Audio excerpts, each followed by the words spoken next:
अस्सलाम वालेकुम स्टूडेंट, मैं मुज़फ़्फ़र अली और आज हम कर रहे हैं मैथ 9th क्लास का चैप्टर नंबर 1 और उसका क्वेश्चन नंबर जो है एक्सरसाइज नंबर 1.6 और क्वेश्चन नंबर 1 उसका part number 1 by Cramer rule. इसके दो मेथड होते हैं बेटा, एक होता है इन्वर्स मेथड और दूसरा होता है क्रैमर रूल। तो आज मैं जो आपको क्वेश्चन करवाने जा रहा हूँ वो है क्रैमर रूल के हिसाब से। तो ये लीनियर इक्वेशंस को हमने मैट्रिक्स यानी फॉर्म में लाना होता है। तो बाय क्रैमर रूल हमने लीनियर इक्वेशन को सॉल्व करना है। तो लीनियर इक्वेशंस क्या होती हैं ये आप ऑलरेडी पढ़ चुके हैं सारा।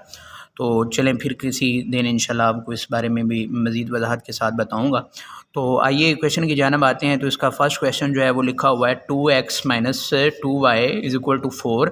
इसको मैंने क्वेश्चन नंबर 1 का नाम दे लिया और दूसरा आपके पास लिखा हुआ 3x + 2y = 6। इसको मैंने क्वेश्चन नंबर 2 का नाम दे लिया। तो सबसे पहले बेटा इसमें हमने इसको लेके आना है मैट्रिक्स फॉर्म में। मैट्रिक्स फॉर्म में सॉल्व करना है क्योंकि क्रैमर रूल जो है वो मैट्रिक्स पे अप्लाई होता है। तो आइए सबसे पहले इसको मैट्रिक्स फॉर्म में लाने के लिए हमने क्या करना है कि इनके कोफिशिएंट को लिख लेना है। ये x का कोफिशिएंट 2 है तो मैंने यहाँ पे 2 लिख लिया और y का कोफिशिएंट -2 है विद साइन। ठीक है बेटा, तो ये -2y है तो ये 2 - 2 वैसे आ गया। ठीक है, इसका x का कोफिशिएंट 3 है तो मैंने 3 लिख लिया और बॉक्स फॉर्म में लिख लेना है। ठीक है, और y का कोफिशिएंट 2 है तो मैंने 2 लिख लिया। इसी तरह आगे लिखेंगे x और y इक्वल लिखेंगे। आगे जो इक्वल के दूसरी तरफ है वो 4 और मैंने 4 लिख दिया और 6। अब इसको नेम देना है बेटा।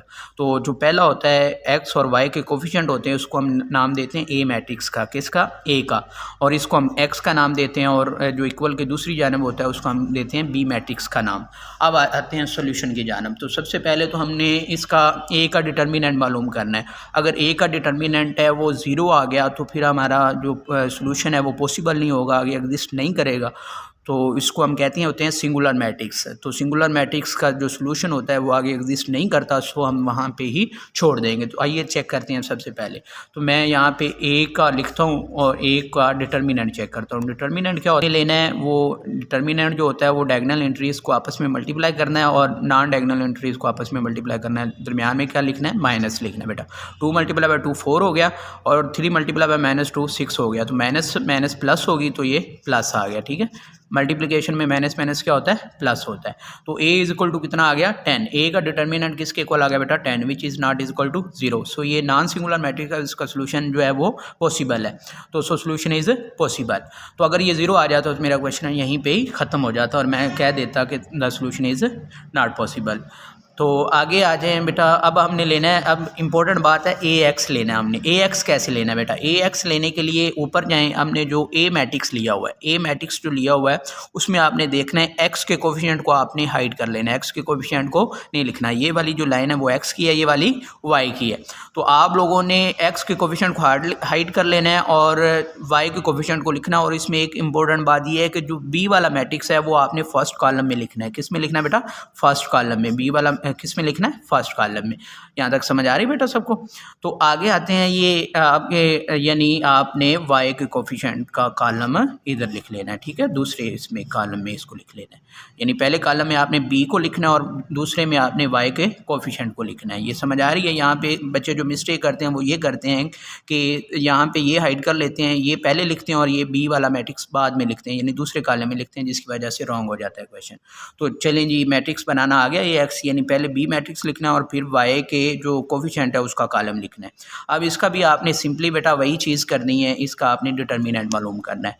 और इसका डिटर्मिनेंट मालूम करने के लिए वही चीज़ है, डायगोनल एंट्रीज़ को आपस में मल्टीप्लाई करेंगे। 4 × 2 दरमियान में माइनस आ गया और इसको आपस में मल्टीप्लाई करेंगे 6 × -2। अब ये माइनस माइनस प्लस होगी। 4 × 4 × 2 = 8 और माइनस माइनस प्लस 6 × 2 = 12। तो ये आपके पास कितना आ गया बेटा? 8 + 12 कितना होता है? 20 होता है। ये आपके पास 20 आ गया। अब इसका भी मैंने डिटर्मिनेंट मालूम कर लिया। इस डिटर्मिनेंट मालूम करके मैं रख लूँगा और आगे चलता हूँ मैं। अब मैंने बात आती है ay पे। अब मैंने ay कैसे लेना बेटा? ये चीज़ इधर इम्पोर्टेंट है। ay में वही चीज़ है। ay में आप लोगों ने क्या करना है बेटा? इसमें इधर आ जाएं। इसमें आप लोगों ने यानी जो x के कोफिशिएंट लिखने और y के कोफिशिएंट नहीं लिखने।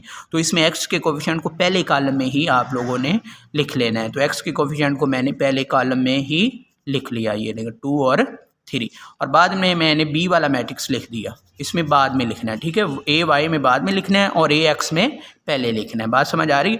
ए वाई में आपने वाई के कोएफिशिएंट को नहीं लेना, ए एक्स में आपने एक्स के कोएफिशिएंट को नहीं लेना, ठीक है जी। चले आते हैं, इसको 2 मल्टीप्लाई बाय 6 हो गया बेटा, डायगोनल और दरमियान में माइनस आ गया, 3 मल्टीप्लाई बाय 4 हो गया। अब ये 2 मल्टीप्लाई बाय 6 12 होता है बेटा, और दरमियान में माइनस वैसे ही आ गया, और 3 मल्टीप्लाई बाय 4 भी कितना होता है? 12 होता है। तो ये आपके पास 12 माइनस 12 हो गया, तो ये प्लस माइनस आपस में कैंसिल हो जाती है। तो ए वाई जो है वो किसके इक्वल आ गया आपके पास बेटा?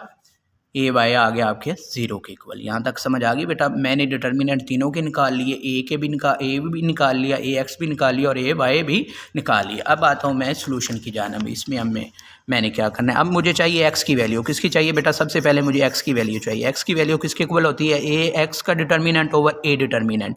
अब इसमें ए एक्स का डिटर्मिनेंट जो है वो कितना है आपके पास? 20 है।